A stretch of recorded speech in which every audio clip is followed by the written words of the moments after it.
এ স্যারের খাতা থেকে নামটা আমার কাটা বেড়ে গেছে। তোমরা ভিডিও করো বাবা, একটু কিছু করো না। চাচা চুপেন। এই তোরা শুন, এ স্যারের নামে ভোটার লিস্টে ওরা কাটছে কত ভোটার। কি দরকার নিজের খেয়ে ওই নেতার পিছে ছুটার?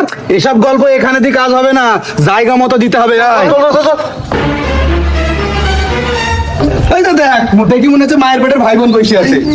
হিন্দু মুসলিম মতুয়া দলিত তোমরা কাউকে করনি ক্ষমা, টিকে থাকতে নিরীহ মানুষ প্রমাণপত্র দিচ্ছে তোদের জমা। এই কিষান, আমি বলছি ডি ভোটারের নামে তুমি কেন করছো মানুষ ছাটাই? বিবেকটাকে জাগ্রত করে তোর দেশের নেতা পিটাই। পিটাতে তো হবেই। কত মানুষ বাদ গেছে জানো? 22 লক্ষ মানুষ বিপদগ্রস্ত।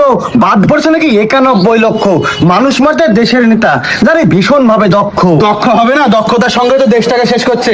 নাগরিকত্বের প্রমাণ দিতে আজ কত মানুষ লাইনে। মানুষ মারা আছে কি লেখা ভারতবর্ষের কোন আইনে? বুঝতে পারলেন তো? আপনাদের উদ্দেশ্যে একটা কথা বলি, আগে ভোটার পরে ভোট করলে তোরা দাবি, নইলে তোরা অবশেষে ভীষণ ভাবে পস্তাবি।